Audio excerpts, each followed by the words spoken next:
Todos na nossa cidadezinha em Minas Gerais olhavam para a minha vida e viam um quadro pintado com as cores da perfeição. O retrato da esposa do gerente do banco, a mãe exemplar, a dona de uma casa que brilhava tanto quanto o seu sorriso nos eventos sociais. Para eles, eu era a Elsa do Roberto, e isso, nos anos 70, era o maior troféu que uma mulher poderia ostentar. A verdade, no entanto, era uma tela gasta, escondida por baixo dessa pintura vistosa. Uma verdade que eu mesma levei quase 2 décadas para ter a coragem de enxergar. As pessoas viam os jantares de domingo, as roupas bem passadas dos meus filhos, o jardim florido que eu regava com uma dedicação quase sagrada. O que ninguém via era o silêncio que se instalava depois que o portão se fechava, um silêncio pesado, que não vinha da paz, mas do vazio. Ninguém imaginava que o homem que apertava a mão do prefeito com firmeza era o mesmo homem cujas mãos eu já não reconhecia o toque. Meu nome é Elsa Maria de Almeida, e hoje, aos meus 78 anos, sentada nesta varanda que minhas próprias mãos ajudaram a construir, decidi que o silêncio não me serve mais. As rugas no meu rosto contam histórias, mas a mais profunda delas, a que me rasgou a alma para depois me refazer em pedaços mais fortes, nunca foi contada em voz alta. Eu prometo a vocês que vou abrir o baú empoeirado do meu passado, não para encontrar mágoas, mas para mostrar a força que uma mulher descobre quando o chão que ela julgava firme se desfaz em pó sob seus pés. Esta não é uma história de vingança, embora a justiça tenha seu papel. É a história de como a Elsa do Roberto precisou morrer para que a Elsa de si mesma pudesse finalmente nascer. Uma jornada que começou com um paraíso de fachada e terminou com a libertação mais dolorosa e verdadeira que eu poderia imaginar. Antes de eu abrir a porteira do passado e deixar a poeira da estrada de 1968 entrar aqui na minha varanda, eu queria fazer um pedido simples, mas que aquece meu coração de avó. Me conta, aqui nos comentários de que cidade, de que cantinho desse mundo vocês estão me ouvindo. Eu adoro saber até onde as minhas palavras viajam. Gosto de imaginar o rosto, a casa, o momento de quem me dá a honra de parar um pouco a vida para escutar a minha. Saber que a minha história pode cruzar estados e até oceanos me dá o fôlego que eu preciso para revisitar lugares da memória que por tanto tempo mantive trancados a 7 chaves. É como se, ao saber onde vocês estão, eu não me sentisse tão sozinha nessa viagem de volta ao tempo. Então, me diga, de onde você está me assistindo? Nossa vida em Almenara, no coração de Minas Gerais, era regida por um roteiro não escrito. A década de 70 avançava, e com ela, as certezas do que se esperava de uma mulher. Eu tinha cumprido meu papel com uma dedicação que beirava a devoção. Casar com o Roberto, o gerente do único banco da cidade, não foi apenas um bom partido, foi como ganhar na loteria social. Ele era a personificação do sucesso. Sério, trabalhador, respeitado. E eu, por consequência, era a esposa de sorte. A mulher que tinha o lar que todas as outras usavam como régua para medir as próprias vidas. A nossa casa, na rua principal, de esquina, com 2 janelas grandes que pareciam 2 olhos abertos para a cidade, era o nosso palco. E eu, a atriz principal de uma peça sobre a felicidade conjugal, aplaudida todos os dias pela vizinhança que me via varrendo a calçada impecavelmente limpa. A casa era meu santuário e minha prisão de luxo. Cada objeto tinha seu lugar exato, e ai de quem tirasse do sítio. A cristaleira da sala de jantar, com os copos que só usávamos em ocasiões especiais, era meu orgulho. Eu passava horas lustrando cada taça, não porque precisassem, mas porque o movimento repetitivo me impedia de pensar. O cheiro de cera de carnaúba no assoalho de madeira e de lavanda nos lençóis passados a ferro era a fragrância constante da minha existência. Era um lar que não tinha cheiro de vida de verdade, de bagunça de criança, de comida queimada por descuido. Tinha o aroma de uma casa de bonecas, perfeitamente arrumada, esperando por um dono que, mesmo quando presente, parecia estar sempre de passagem, sempre a caminho de algo mais importante que não cabia naquele cenário imaculado. Minha rotina era um relógio preciso. Acordava antes do sol, às 5, para passar o café do Roberto, que ele gostava forte e sem açúcar. O pão era sempre fresco, da padaria do seu Afonso, que guardava o melhor para a esposa do gerente. Enquanto ele se aprontava, eu já estava de pé, com o avental amarrado, adiantando o almoço dos meninos e ajeitando os laços nos cabelos da minha filha. Minha vida se media em tarefas concluídas: roupa lavada, chão brilhando, comida na mesa. Eu encontrava um estranho conforto nessa previsibilidade, nesse ciclo que me dava um propósito claro e inquestionável. Eu era a engrenagem silenciosa que fazia a máquina da família funcionar sem sobressaltos, e acreditava piamente que esse era o meu maior valor, a minha mais nobre missão neste mundo, abençoada por Deus. O jardim era o meu refúgio particular, o único lugar onde minhas mãos podiam criar e destruir sem pedir licença. Eu conversava com minhas roseiras como se fossem minhas confidentes. Sabia o nome de cada uma, a manha que tinham para florescer, a praga que as atacava. As vizinhas, por cima do muro, elogiavam minhas flores, dizendo que eu tinha mão boa. Eu sorria e agradecia, mas o que elas não sabiam é que cada roseira que eu podava com vigor era um pensamento ruim que eu cortava pela raiz. Cada praga que eu matava era um sentimento escuro que eu tentava exterminar dentro de mim. O jardim era meu confessionário a céu aberto. Ali, eu me sentia poderosa, no controle. Um controle que, eu viria a descobrir, não se estendia um palmo para além da cerca viva que o delimitava. Roberto, para a cidade, era um pilar. O homem que decidia créditos, que aconselhava investimentos, que personificava a estabilidade financeira. Em Nons, casa, ele era uma presença mais amena, quase etérea. Chegava, jantava, lia seu jornal, e seus olhos pareciam mirar um ponto distante, para além das paredes da nossa sala de estar. Seus elogios à minha comida ou à arrumação da casa soavam como um roteiro decorado, palavras ditas por hábito, não por sentimento. Essa era a nossa primeira rachadura, tão fina que eu a ignorava. Era uma distância sutil, um abismo disfarçado de respeito e rotina. Ele nunca levantou a voz para mim, nunca foi grosseiro. Pelo contrário, a polidez dele era uma muralha tão alta e lisa que era impossível de escalar para tentar alcançar o homem de verdade que existia do outro lado. Meus filhos, o Carlos e a Beatriz, eram a luz da minha vida. Por eles, eu era capaz de qualquer coisa, inclusive de sustentar o teatro da família perfeita. Eu os amava com uma força que doía no peito. Ensinava as lições da escola, cuidava dos joelhos ralados, contava histórias para dormir. Eles idolatravam o pai. Para eles, Roberto era um herói, o gigante que saía todo dia para conquistar o mundo e voltava com a segurança e o conforto para dentro de casa. Como eu poderia manchar essa imagem? Como eu ousaria dizer a eles que o trono do rei deles talvez estivesse oco?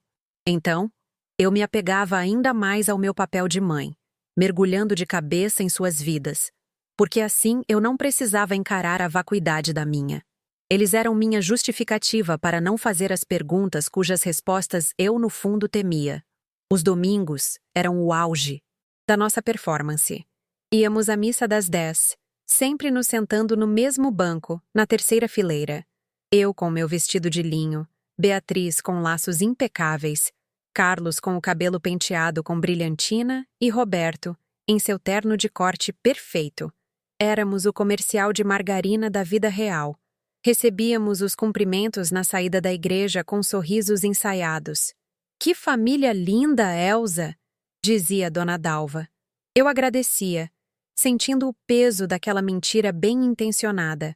Roberto apertava a mão do padre, fazia uma pequena doação, e sua imagem de bom cristão e chefe de família se solidificava por mais uma semana.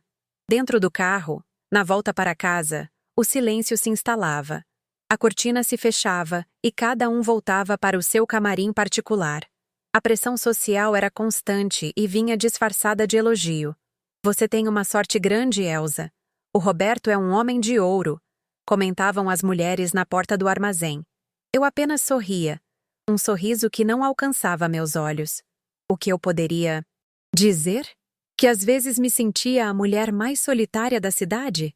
Que a cama, mesmo compartilhada, era um deserto gelado? Reclamar seria uma ofensa, uma ingratidão. Eu tinha o que toda mulher da minha época era ensinada a desejar: um bom marido, filhos saudáveis, uma casa bonita e nenhuma preocupação com dinheiro. Reclamar do quê? Desse sentimento incômodo no peito que eu não sabia nomear? Era mais fácil engolir a seco e concordar. Sim, eu sou uma mulher de muita sorte. Eu repetia, até quase me convencer. As viagens dele para Belo Horizonte eram parte da nossa normalidade. Fechamento de balanço. Reunião na matriz, ele dizia, e eu não tinha por que duvidar. Eu mesma arrumava sua mala de couro com um esmero quase ritualístico. Dobrava suas camisas, sempre colocando um sachê de lavanda entre elas. Verificava se a nécessaire tinha tudo o que ele precisava. Colocava um bilhetinho escrito à mão, com uma declaração de amor, que hoje me parece tão ingênua. Eu o levava até a porta, lhe dava as bênçãos e ficava acenando até o carro virar a esquina. Fechava a porta e sentia um misto de alívio e solidão. A casa ficava mais vazia, mas também mais leve, livre da tensão silenciosa da sua presença. Eram nesses dias que eu respirava um pouco mais fundo. Houve momentos, flashes de lucidez, em que a estranheza da minha própria vida me assaltava. Às vezes, parada em frente ao espelho do meu quarto, eu me olhava e não me reconhecia. Via o penteado impecável, o vestido alinhado, olhos pareciam pertencer a outra pessoa. Uma mulher que gritava por socorro por trás de uma mordaça de seda. Eu sentia um arrepio, um medo súbito de que aquela vida não era minha, que eu estava apenas ocupando um lugar que não me pertencia. Mas esses momentos eram fugazes. O som das crianças me chamando, o cheiro do feijão no fogo, a lista de tarefas a cumprir me puxavam de volta para a realidade que eu conhecia. Era mais seguro ser a Elsa do Roberto do que encarar a desconhecida que vivia dentro de mim. Assim, por quase 20 anos, eu vivi nesse paraíso de fachada, construído sobre os alicerces da conveniência e do medo. Acreditava na segurança que aquela rotina me proporcionava, confundindo estabilidade com felicidade. O amor, eu pensava, era isso: a ausência de brigas, o cumprimento dos deveres, a manutenção da paz a qualquer custo. Eu poli a prata, reguei as flores e embalei a verdade num papel de presente tão bonito que ninguém, nem mesmo eu, ousava rasgar para ver o que havia dentro. Eu estava adormecida, embalada por uma canção de ninar que falava de um mundo perfeito e seguro. Mal sabia eu que o barulho que estava prestes a me acordar não seria suave, mas o estrondo de um terremoto que abalaria minha vida desde a fundação. A primeira rachadura na parede da minha vida perfeita não veio com um estrondo, mas com o farfalhar de um pedaço de papel. Foi numa terça-feira chuvosa. Eu estava recolhendo um paletó de linho que Roberto tinha usado em sua última viagem a Belo Horizonte para levar à lavanderia. Como sempre fazia, verifiquei os bolsos, um lenço, uma caneta e um recibo amassado de uma loja de brinquedos chamada Sonho de Criança. A data era da semana anterior. Gelei por um instante. Nossos filhos não ganhavam um presente que não fosse no aniversário ou no Natal há anos. A compra, um carrinho de controle remoto, não fazia sentido. Olhei para aquele papel amarelado e senti uma pontada de algo que não era ciúme. Era dissonância. Era uma nota errada numa sinfonia que eu julgava perfeita, um objeto estranho dentro da minha casa imaculada. Naquela noite, esperei os meninos dormirem e o abordei com uma leveza que não sentia. Amor, encontrei isto no seu bolso. Você comprou um carrinho em BH? Perguntei, enquanto dobrava umas roupas para parecer casual.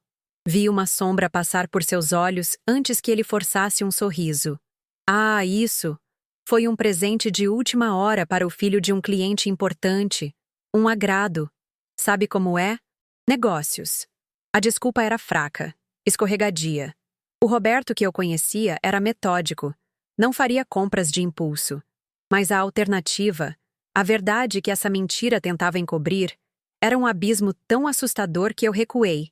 Eu escolhi acreditar. Eu precisei acreditar. Assenti com a cabeça, joguei o recibo no lixo e, com ele, tentei jogar fora a semente da dúvida que ele havia plantado no meu peito. Foi um ato de autopreservação, um esforço desesperado para manter meu mundo intacto. Os meses que se seguiram foram estranhos. Por fora, tudo continuava igual. Eu cuidava da casa, ele viajava, íamos à missa aos domingos. Mas por dentro, a dinâmica havia mudado. Aquele pequeno recibo tinha me dado um novo par de olhos, uns que eu não queria ter. Eu comecei a notar o jeito como ele se sobressaltava quando o telefone tocava à noite. A maneira vaga como respondia quando eu perguntava sobre seu dia de trabalho na capital. Eram detalhes minúsculos, quase imperceptíveis, mas que agora brilhavam, como sinais de alerta. Eu me sentia uma detetive em minha própria casa, procurando por pistas que eu, ao mesmo tempo, rezava para não encontrar.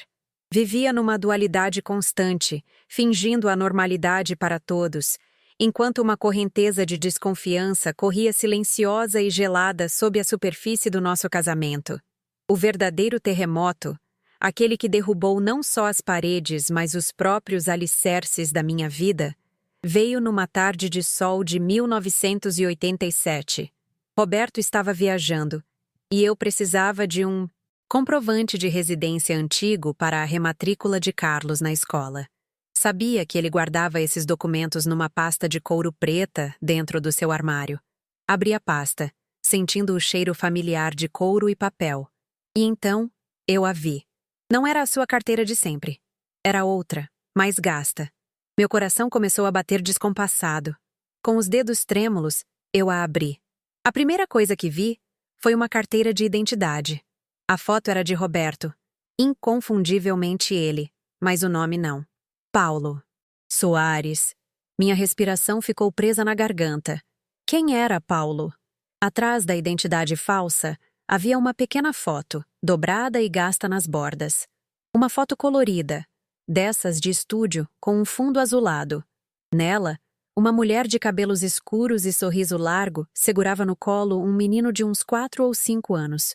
O menino olhava para a câmera com os mesmos olhos castanhos do meu marido, com o mesmo formato de rosto do meu filho Carlos quando era mais novo.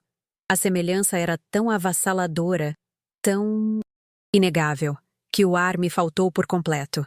Senti um calor subir pelo meu rosto, seguido de um suor frio que escorreu pela minha nuca. O mundo ao meu redor desapareceu. O som dos pássaros lá fora, o tic-tac do relógio na sala, tudo se dissolveu num zumbido agudo dentro da minha cabeça. Ali, ajoelhada no chão do nosso quarto, a verdade me atingiu. Não era uma amante. Era uma família. Eu não sei por quanto tempo fiquei ali, paralisada, segurando aquelas provas da minha própria inexistência. O papel da foto parecia queimar a ponta dos meus dedos. O sorriso daquela mulher zombava da minha vida inteira. Cada jantar que servi, cada camisa que passei, cada noite que esperei por ele, tudo se transformou numa piada cruel. A traição não era apenas carnal, era existencial. Ele não tinha apenas um caso, ele tinha uma vida paralela, um outro eu, uma outra esposa, um outro filho. O dinheiro que eu economizava no mercado, o mesmo dinheiro que pagava a escola dos nossos filhos, também sustentava aquela outra casa, comprava os brinquedos daquela outra criança. Eu não era a rainha do meu castelo. Eu era a tola que o mantinha limpo para o rei ir visitar seu outro reino. O choque inicial deu lugar a um nó na garganta que parecia feito de arame farpado. As lágrimas não vinham, substituídas por uma náusea que revirava meu estômago. Minha mente, antes tão organizada, era um turbilhão de perguntas que me rasgavam por dentro. Confrontá-lo? E depois? Eu, Elsa, sem profissão, sem dinheiro, sem ter para onde ir. Naquela cidade, uma mulher desquitada era uma pária, marcada a ferro pela falha e pela vergonha. E meus filhos? Como eu poderia olhar nos olhos deles e destruir a figura heróica do pai que eles tanto amavam? Manter o silêncio? E viver o resto dos meus dias como cúmplice dessa farsa humilhante? sorrindo para o homem que me anulara como mulher e como pessoa? Naquele instante, no chão frio do quarto, eu entendi. Qualquer que fosse a minha escolha, a Elsa que existia até aquela manhã tinha morrido. Os dias que se seguiram à descoberta foram um borrão de dor silenciosa. Eu me movia pela casa como um fantasma, executando minhas tarefas no piloto automático. O nó na minha garganta era meu companheiro constante, e a comida descia como areia. Chorei por horas, trancada no banheiro, com o chuveiro ligado para abafar o som dos meus soluços, até que meus olhos ficassem inchados e minha alma exausta. Eu me olhava no espelho e via uma estranha, uma mulher pálida com os olhos fundos, de quem tinha visitado o inferno e voltado. A parte mais difícil era manter a máscara de normalidade na frente dos meus filhos. Eu lhes servia o jantar, sorria para suas histórias da escola, mas sentia que uma parte de mim estava a quilômetros de distância, presa naquele quarto, no chão frio, com a foto da outra família na mão. Quando Roberto voltou da sua viagem de negócios, 2 dias depois, eu achei que meu coração fosse explodir.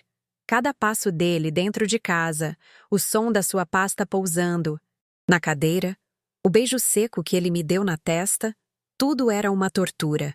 Ele falou sobre o cansaço, sobre as reuniões produtivas, e eu apenas assentia, a voz presa, com medo de que, se eu abrisse a boca, em vez de palavras, saísse um grito que faria os vidros da cristaleira tremerem. Naquela noite, deitada na cama ao lado dele, senti o abismo que nos separava. Ele dormiu o sono dos justos, ou dos mentirosos, enquanto eu fiquei de olhos abertos, encarando o teto, sentindo o peso de 20 anos de mentiras esmagando meu peito. Minha casa, antes meu refúgio, transformou-se num campo minado de memórias dolorosas. A poltrona onde ele lia o jornal era agora o trono de um farsante. A mala de couro que eu arrumava com tanto carinho era cúmplice de suas fugas. O telefone, que antes anunciava a voz de amigos e parentes, agora me causava pânico a cada toque. Eu imaginava que era ela, a outra, ligando para falar com Paulo. Vivia em estado de alerta constante, meu corpo tenso, meus nervos à flor da pele. Comecei a perder peso, e as vizinhas comentavam preocupadas. Você está tão abatida, Elsa. Eu dava uma desculpa qualquer, uma enxaqueca, uma preocupação com os estudos dos filhos. Mal sabiam elas que eu estava definhando por dentro, envenenada pela verdade que era obrigada a engolir em silêncio. Meus filhos se tornaram, ao mesmo tempo, minha âncora e minha jaula. Olhar para o meu filho Carlos era um exercício de dor, pois eu via nele os traços do outro menino, o filho da outra. Será que Roberto os amava da mesma forma? Será que contava a eles as mesmas histórias de ninar? E Beatriz, minha menina, que começava a se tornar mulher. Que exemplo de vida eu estava dando a ela? Um exemplo de submissão, de silêncio, de aceitação da humilhação? Meu amor por eles me impedia de explodir e destruir a paz do nosso lar. Mas esse mesmo amor me corroía, pois, para protegê-los, eu estava me aniquilando, me tornando um espectro da mulher que um dia fui, uma casca vazia sustentada apenas pela força do hábito. A realidade prática da minha situação me atingiu como um soco no estômago. Numa tarde, enquanto Roberto viajava, abri minha gaveta de pertences. Eu não tinha nada. A casa estava no nome dele. O carro, no nome dele. A conta no banco, que levava seu sobrenome, era controlada por ele. O dinheiro que eu usava para as compras da semana era um valor estipulado por ele, uma espécie de mesada de esposa. Eu nunca tinha trabalhado fora. Minha profissão era do lar. Percebi, com um terror gelado, que se eu o confrontasse e ele me mandasse embora, eu sairia daquela casa com a roupa do corpo e nada mais. Eu não era apenas uma esposa traída, era uma prisioneira econômica, totalmente dependente do meu carcereiro.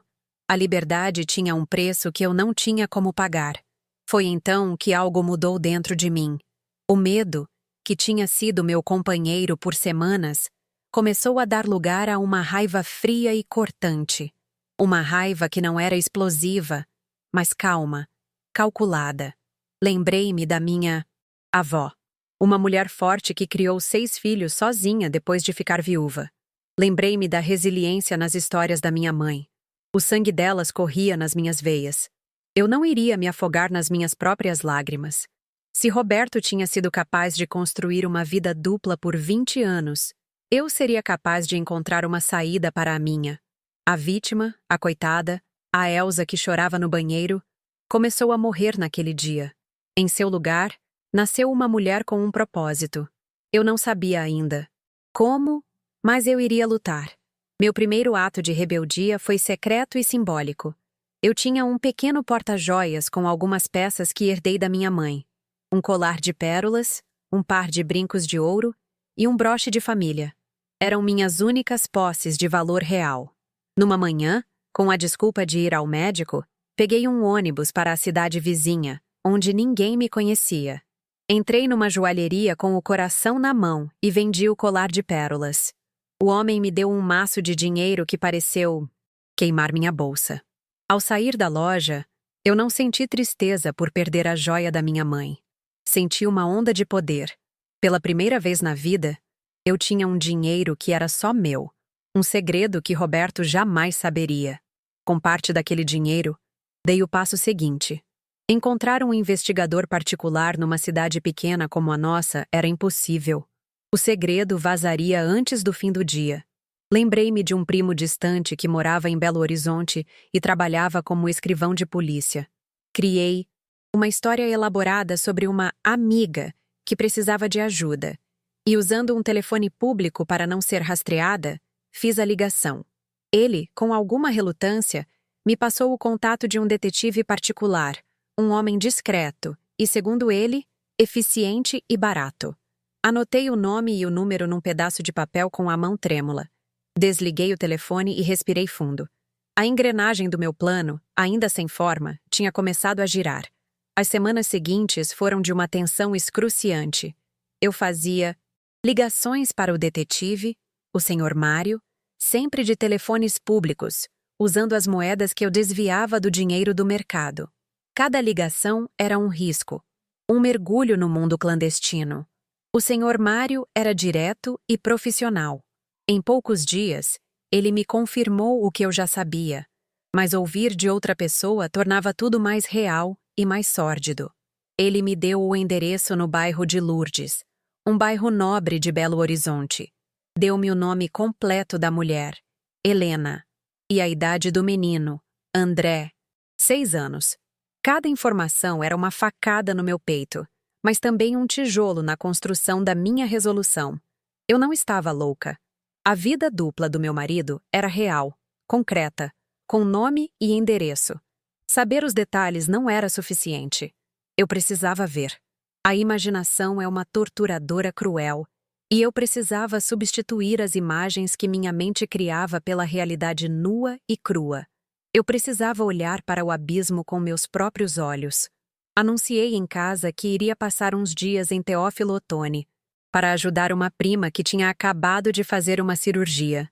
A mentira saiu da minha boca com uma facilidade que me assustou. Roberto não se opôs. Na verdade, pareceu aliviado com a minha ausência iminente. Arrumei uma pequena mala, beijei meus filhos com o coração apertado e, em vez de pegar o ônibus para Teófilo Otoni, embarquei no que ia para a capital. A mulher que subiu naquele ônibus não era a mesma que desceria dele. A viagem para Belo Horizonte foi uma transição. Enquanto a paisagem de morros e pequenas cidades de Minas passava pela janela, eu sentia que estava deixando para trás não apenas minha casa, mas a mulher que eu tinha sido. A Elsa ingênua, a esposa dedicada, a dona de casa perfeita.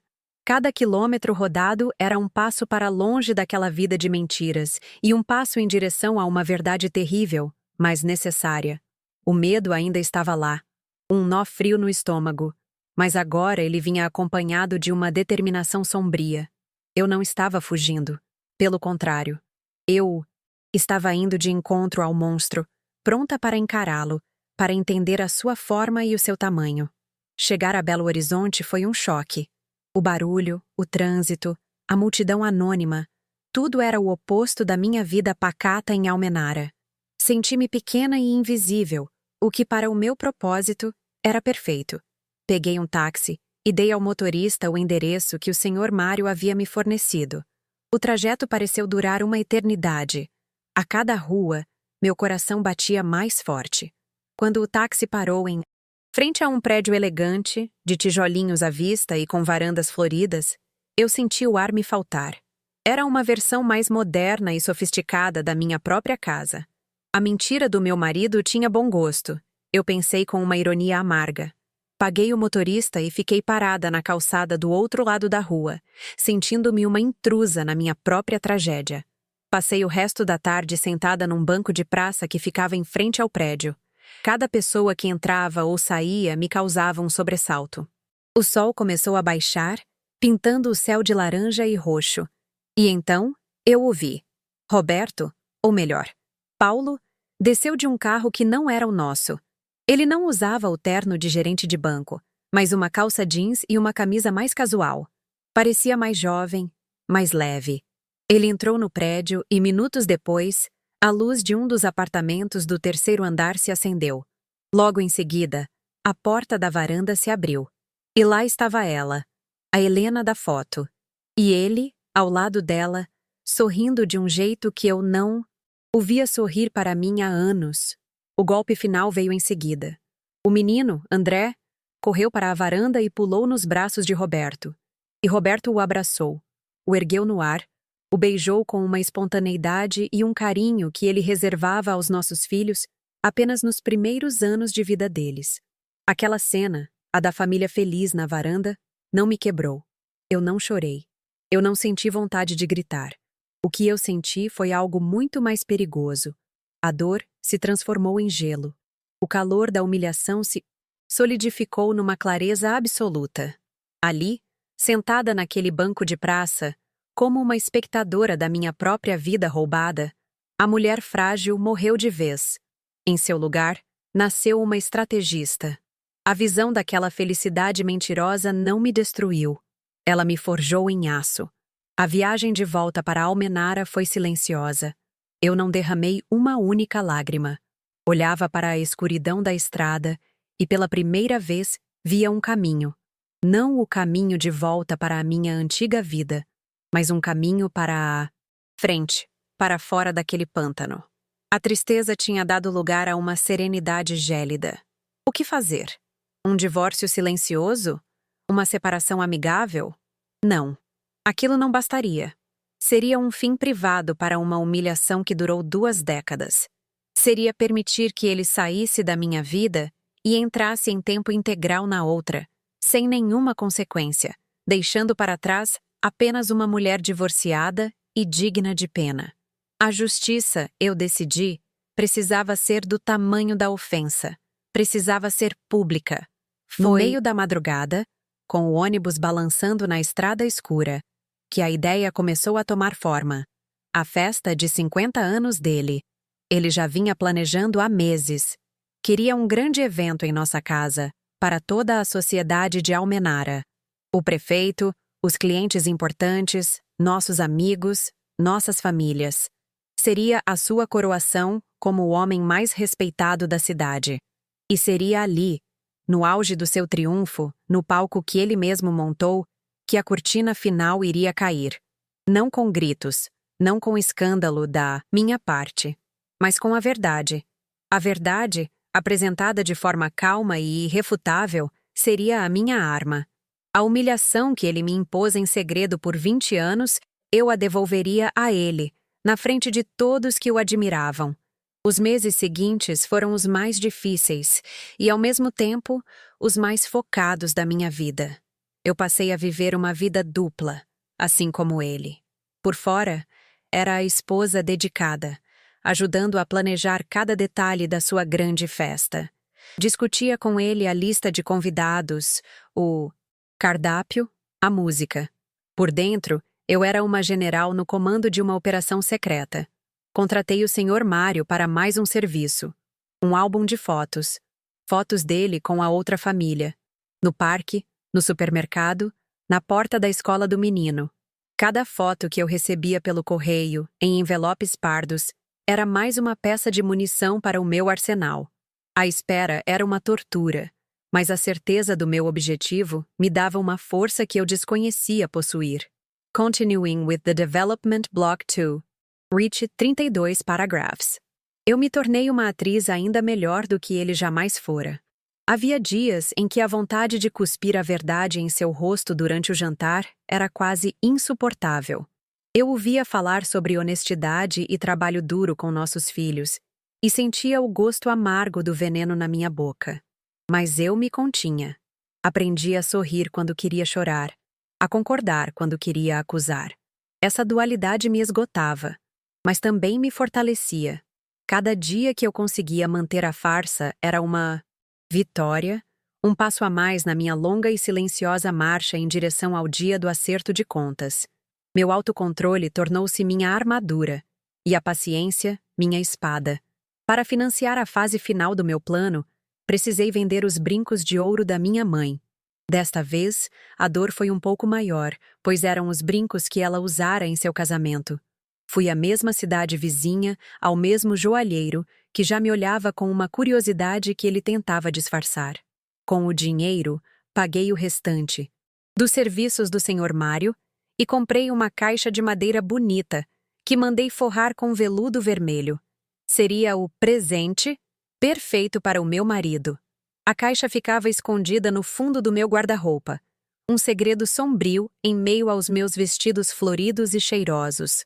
Às vezes à noite, eu a abria e olhava para as fotos, para me lembrar do porquê eu estava fazendo aquilo. A relação com meus filhos tornou-se um campo minado. Eu os abraçava com uma ferocidade que às vezes os assustava. Queria protegê-los da dor que estava por vir, mas sabia que era impossível. Como explicar a eles que a vida que conheciam era uma mentira? Como prepará-los para a queda do seu herói? Eu não podia. Apenas podia amá-los, na esperança de que esse amor fosse a rede de segurança que os ampararia quando o chão desabasse. Eu tentava criar pequenas memórias felizes, momentos de normalidade e carinho, como se estivesse estocando comida para um inverno rigoroso que eu sabia que estava chegando. Era um amor de despedida, um amor que já sentia a dor da perda futura. Comecei a me preparar para o depois. Em segredo, matriculei-me num curso de corte e costura por correspondência. Sempre tive talento para a linha e a agulha, mas era apenas um passatempo. Agora, eu via naquilo a minha tábua de salvação. Enquanto Roberto achava que eu estava bordando toalhas de mesa, eu estava, na verdade, tecendo o meu futuro, a minha independência. Cada ponto que eu dava era um passo em direção a uma vida onde eu não dependeria de ninguém. Era um trabalho lento, meticuloso, feito nas madrugadas, quando a casa dormia e eu podia ser eu mesma, a mulher que se preparava para renascer das cinzas. A proximidade da festa aumentava a tensão a níveis quase insuportáveis. Roberto estava eufórico, um pavão exibindo suas plumas. Ele supervisionava os preparativos, dava ordens, orgulhoso da sua celebração de sucesso. E eu, ao seu lado, a esposa perfeita, sorrindo e concordando. Vai ser a festa do ano, Elsa, ele dizia, me abraçando. E eu sentia o gelo na minha espinha. Sim, querido, vai ser inesquecível, eu respondia. E a sinceridade macabra na minha voz era algo que apenas eu podia compreender. A contagem regressiva em minha mente era implacável, e cada dia que passava era um nó a mais de ansiedade e determinação no meu estômago. Eu ensaiava meu discurso mentalmente, milhares de vezes. No chuveiro, enquanto lavava a louça, enquanto cuidava do jardim. Eu não queria parecer uma mulher histérica e traída. Eu queria ter a calma de uma juíza pronunciando uma sentença. Testava o tom da minha voz, as palavras que usaria. Precisava ser firme, clara, inquestionável. Não podia haver espaço para a pena, nem para a dúvida. A humilhação dele não viria do meu descontrole, mas da minha serenidade. Viria da exposição fria e factual da sua vida dupla, despida de qualquer emoção que pudesse ser interpretada como fraqueza da minha parte. O álbum de fotos chegou uma semana antes da festa. Era um álbum Simples, de capa preta. Mas o conteúdo era devastador. O Sr. Mário tinha feito um trabalho completo. Havia fotos de Roberto, ou Paulo, empurrando o filho num balanço. Havia uma foto dele e de Helena de mãos dadas, saindo de um cinema. A mais cruel de todas era uma foto tirada através de uma janela, deles três jantando à luz de velas, celebrando algo. Uma família. Guardei o álbum junto com a cópia da certidão de nascimento do menino, que eu também havia conseguido, dentro da caixa de madeira. A armadilha estava pronta. Agora, era só esperar o momento certo para o bote. A cidade inteira falava da festa. A expectativa era enorme. Era o evento social do ano em Almenara. Isso só aumentava o meu nervosismo e, paradoxalmente, a minha certeza. Se a admiração por ele era tão grande e tão pública, a sua queda também precisava ser. Era uma questão de equilíbrio, de restaurar uma balança que esteve desequilibrada por 2 décadas. Eu não sentia prazer naquilo. Sentia uma necessidade. Sombria, uma obrigação para com a mulher que ele tentou apagar. Eu estava prestes a cometer um ato de crueldade, mas o via como um ato de sobrevivência, a cirurgia drástica e dolorosa que era preciso fazer para remover o tumor da mentira. No dia anterior à festa, tive um momento de fraqueza. Olhei para Roberto dormindo e vi por um segundo o jovem com quem me casei, cheio de sonhos e promessas. Uma lágrima solitária escorreu pelo meu rosto. Seria eu um monstro por planejar sua destruição de forma tão fria? A dúvida me assaltou. Mas então, lembrei-me da foto do menino, do nome falso na identidade, dos anos de solidão disfarçada de paz. Lembrei-me do meu reflexo no espelho, da mulher que eu não reconhecia mais. Enxuguei a lágrima, e o gelo voltou a tomar conta do meu coração. Ele havia feito a sua escolha muitos anos atrás. Agora, eu estava apenas oficializando a minha. Passei a manhã da festa supervisionando os últimos detalhes. A casa estava cheia de flores. Os garçons arrumavam as mesas. No jardim, a música ambiente já tocava suavemente. Eu me movia por tudo aquilo com uma calma que assustava a mim mesma. Vesti meu melhor vestido. Arrumei o cabelo. Maquiei-me com cuidado. Queria estar impecável. Não para ele, mas para mim. Quando me olhei no espelho, vi uma mulher que eu nunca tinha visto antes. Havia dor em seus olhos, sim, mas havia também uma força inabalável, uma dignidade reconquistada antes mesmo da batalha final. Eu estava pronta. A espera havia terminado. Conforme os convidados chegavam, eu os recebia com um sorriso sereno. O prefeito, o juiz, os fazendeiros mais ricos da região, todos os pilares daquela sociedade que admirava meu marido. Eu apertava suas mãos, aceitava os elogios à minha casa e à minha elegância. E via Roberto no centro de tudo, rindo, contando histórias, no auge do seu poder. Cada sorriso que eu dava era uma mentira. A última mentira que eu contaria para proteger aquela farsa. Eu era a anfitriã perfeita no cenário do crime perfeito, aguardando pacientemente a hora de revelar o corpo. A tensão era quase elétrica, um prelúdio silencioso para a tempestade que estava prestes a desabar. A noite avançava, e com ela a minha ansiedade. Eu me mantinha ocupada, verificando se tudo estava em ordem, conversando com os convidados, mas meus olhos nunca se desviavam de Roberto por muito tempo. Eu o observava interagir com nossos filhos, e meu coração se partia um pouco mais. Ele lhes prometia um futuro brilhante, sem saber que em poucos minutos, o mundo deles, como o meu, seria virado de cabeça para baixo. Eu me sentia culpada por isso, por usar a sua festa, a sua alegria, como palco para a minha justiça. Mas que outra opção ele me deixara? A guerra que ele começou em segredo, eu terminaria em público. Eu mantive a caixa de madeira no meu quarto, escondida. Apenas eu sabia do seu conteúdo. O plano era simples e devastador. Esperaria o momento do discurso dele, o clímax da sua autocelebração. Ele adorava falar em público. Adorava a atenção, o som da sua própria voz ecoando a sua importância. Eu usaria a sua vaidade contra ele. Deixaria que ele subisse ao pedestal mais alto possível, para que a queda fosse ainda maior, ainda mais retumbante. Seria a sua última performance como o grande homem de Almenara. A plateia estava toda ali, pronta para o espetáculo. Mal sabiam eles que o ato final não estava no roteiro que imaginavam. Vi meu reflexo no vidro da cristaleira. A mulher que me encarava parecia perigosamente calma. Por dentro, meu estômago era um nó de gelo e fogo.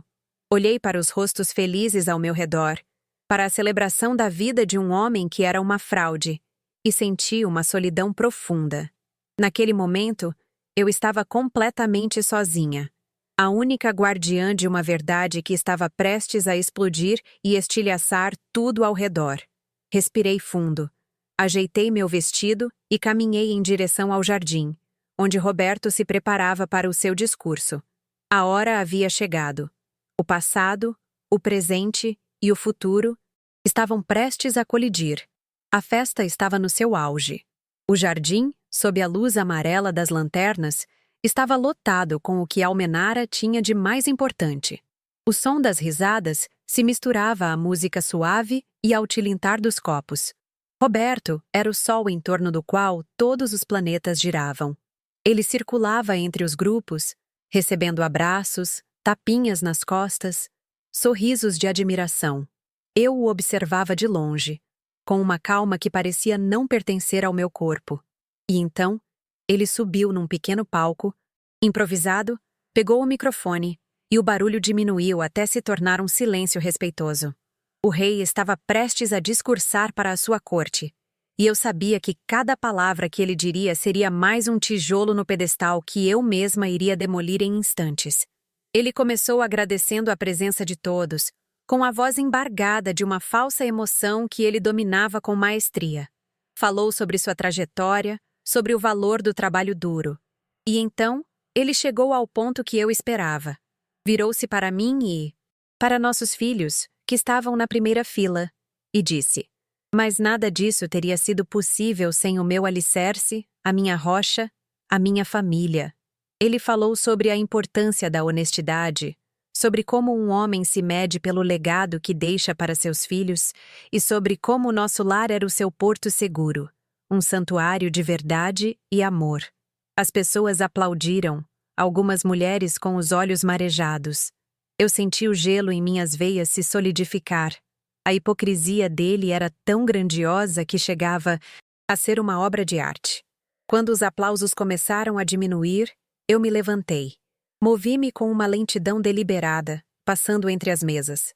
Todos os olhos se viraram para mim, esperando talvez um beijo, um abraço emocionado na frente de todos. Roberto sorriu para mim, um sorriso presunçoso de quem espera ser ainda mais glorificado. Cheguei ao palco, peguei o microfone de sua mão com uma delicadeza que o surpreendeu e me virei para os convidados. "Boa noite", eu disse, e a minha voz saiu firme, clara, sem nenhum tremor. As palavras do meu marido foram muito bonitas, e por ser um dia tão especial, eu também preparei um presente para ele. Um presente para celebrar o homem que ele realmente é. Um silêncio diferente se instalou no jardim. Não era mais o silêncio de admiração, mas de curiosidade e uma súbita tensão. As pessoas se entreolharam. A minha calma era desconcertante, fora do roteiro. Eu podia sentir a confusão no ar. Roberto me olhava, o sorriso congelado no rosto, tentando decifrar minha atitude. Fiz um sinal para a empregada, que, conforme eu havia instruído, trouxe a caixa de madeira forrada de veludo. Eu a peguei em minhas mãos e caminhei até ele. 50 anos é um marco, Roberto. É uma idade em que um homem deve se orgulhar de toda a vida que construiu, eu disse, olhando diretamente em seus olhos, que agora demonstravam um primeiro brilho de inquietação. Eu não abri a caixa de forma apressada. Levantei a tampa lentamente, como se revelasse um tesouro. A primeira coisa que tirei de dentro não foi um relógio de ouro, mas uma folha de papel dobrada. Este é o primeiro presente, a certidão de nascimento de um menino chamado André, nascido em Belo Horizonte há 6 anos. Eu anunciei, minha voz ecoando no silêncio mortal do jardim. Então, olhei para Roberto e continuei. filho de Helena Guzmão e de um homem chamado Paulo Soares. Li o nome falso da identidade dele e vi o sangue sumir do seu rosto. Ele deu um passo para trás, como se tivesse levado um soco invisível. O queixo dele tremeu levemente. O rei estava nu e o seu castelo começava a ruir. Então, peguei o segundo presente, o álbum de capa preta. E este, eu disse, com a mesma voz serena, é o álbum de fotos da sua outra vida, querido. A vida que você vive quando não está aqui, sendo nosso exemplo de pai e marido.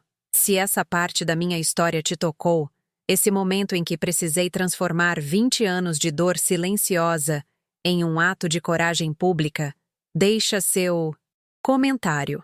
Eu leio cada palavra de vocês, e isso me ajuda a lembrar que mesmo nos momentos mais sombrios, uma mulher pode encontrar forças para reescrever o seu próprio final.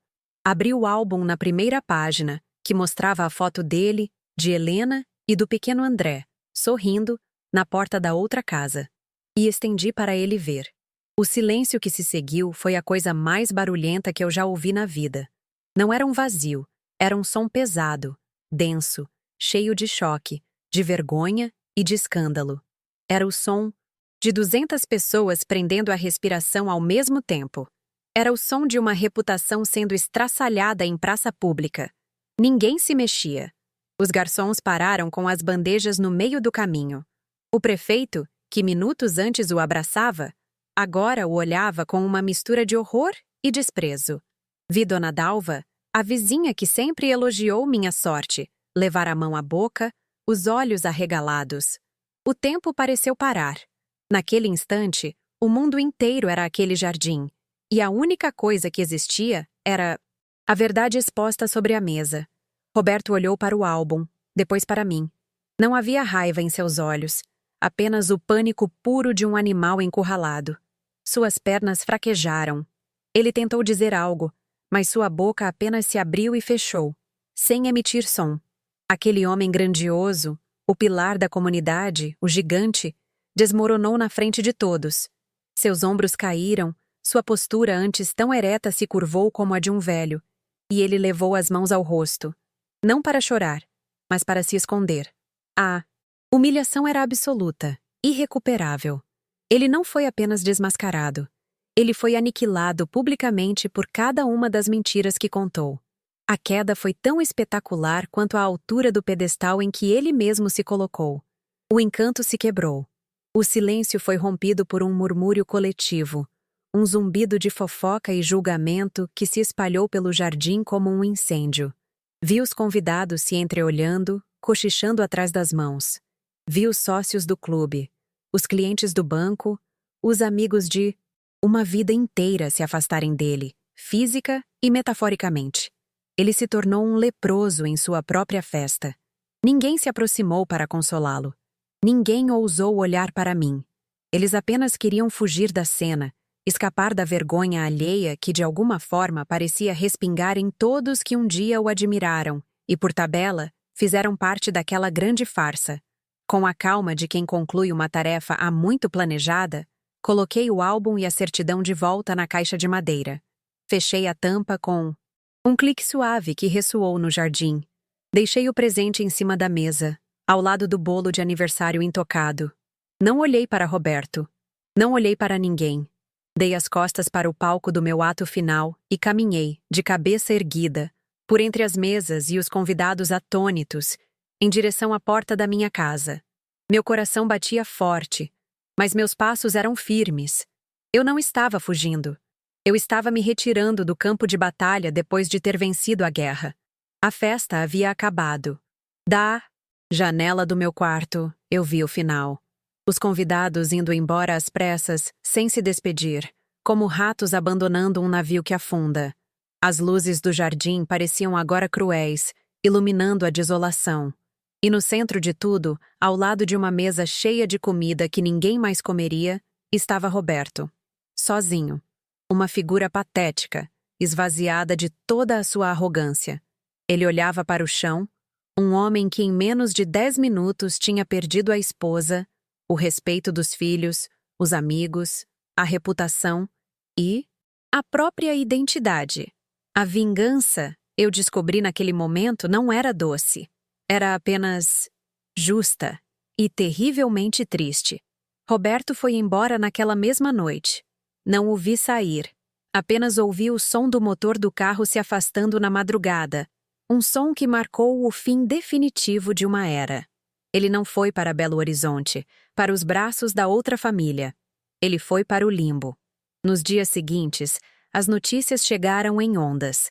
Ele havia pedido demissão do banco antes que o demitissem. Tinha entregado a chave da casa dos pais e desaparecido. Perdeu o emprego, o status, o respeito. A cidade que o reverenciava o baniu para o exílio do esquecimento. A casa grande e vazia, cheia de restos de uma festa que virou velório, era o testamento silencioso do seu naufrágio. E eu, no meio daquela desordem, senti pela primeira vez em muito tempo o silêncio da paz, não o da opressão. Enfrentei o julgamento da cidade, é claro. Para alguns, eu era a heroína. Para outros, a mulher cruel que humilhou o marido em público por despeito. Ouvi os cochichos no mercado, senti os olhares que misturavam pena e reprovação. Coitado do Roberto, ela não precisava fazer aquilo, diziam uns. Ela aguentou calada por tempo demais, defendiam outros. Eu não me importei. Aprendi que a opinião dos outros é apenas um reflexo de seus próprios medos e valores. Eu andava de cabeça erguida, não por arrogância, mas porque, pela primeira vez, eu não tinha nada a esconder. A minha verdade, por mais dura que fosse, era a minha armadura. E ela me protegia das pedras que eram atiradas por aqueles que jamais teriam a coragem de revirar as suas próprias vidas. A casa grande era um mausoléu de memórias. Vendia assim que pude, com tudo dentro. Não quis levar comigo nem um copo daquela cristaleira que um dia foi meu orgulho. Com o dinheiro, comprei esta casinha menor, com uma varanda e um quintal onde hoje cultivo minhas ervas e temperos. As pessoas acharam que eu tinha caído de vida. Eu, no entanto, sentia que tinha subido ao céu. Com minhas próprias mãos, pintei as paredes, preguei os quadros, transformei cada cômodo num reflexo de quem eu era de verdade. Esta casa não tem o brilho da cera, mas tem o cheiro de bolo de fubá no forno. Não tem o silêncio do medo, mas o som da minha máquina de costura trabalhando até tarde da noite. A costura, que era meu passatempo secreto, virou minha profissão e minha salvação. Comecei fazendo pequenos concertos para as vizinhas. Depois, um vestido de festa. A minha fama de caprichosa se espalhou, e logo eu tinha mais encomendas do que conseguia atender. O primeiro dinheiro que ganhei com o suor do meu trabalho, eu o segurei na mão e chorei. Não de tristeza, mas de uma alegria que eu nunca tinha conhecido. Era o dinheiro da minha liberdade. Pela primeira vez, aos mais de 40 anos de idade, eu era dona do meu destino, do meu pão, da minha dignidade. Eu não era mais a Elsa do Roberto. Eu era a Dona Elsa Costureira. E esse título, para mim, valia mais que qualquer anel de diamante. A parte mais dolorosa, sem dúvida, foram meus filhos. No começo, eles não entenderam. Viram apenas a mãe que destruiu o pai que eles idolatravam. Houve silêncio, houve raiva, houve distância. Carlos, meu filho, ficou meses sem falar comigo direito. Beatriz chorava escondida, sentindo a vergonha do escândalo na escola. Eu respeitei a dor deles. Não tentei me justificar. Apenas os amei em silêncio, esperando que o tempo, o grande senhor da razão, fizesse o seu trabalho.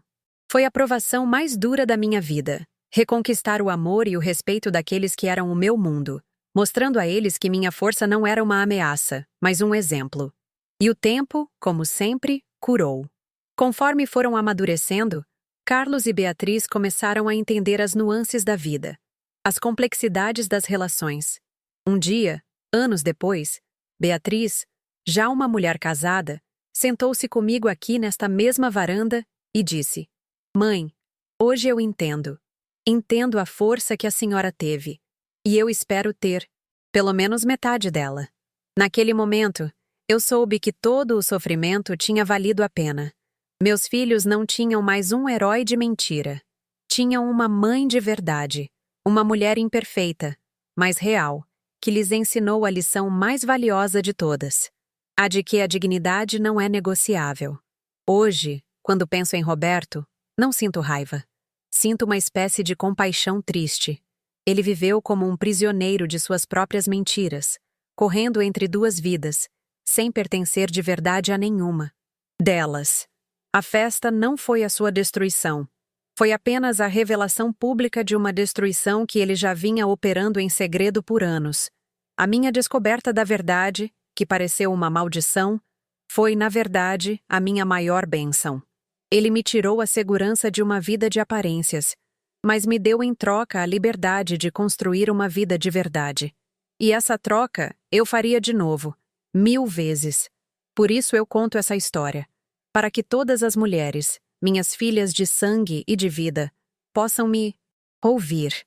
Nossa força não está no sobrenome que um homem nos dá, nem na casa que ele nos oferece. Nossa força está dentro de nós, adormecida, esperando a hora certa de se revelar. Construam suas próprias vidas, minhas queridas. Tenham sua própria profissão, seu próprio dinheiro, seus próprios sonhos. Amem, sim, amem muito, mas nunca se anulem por amor. Sejam as donas das suas próprias histórias, para que ninguém, nunca, jamais, tenha o poder de roubar a vida que pertence somente a vocês. E, lembrem-se, às vezes, é preciso queimar a casa velha para construir um lar de verdade no lugar.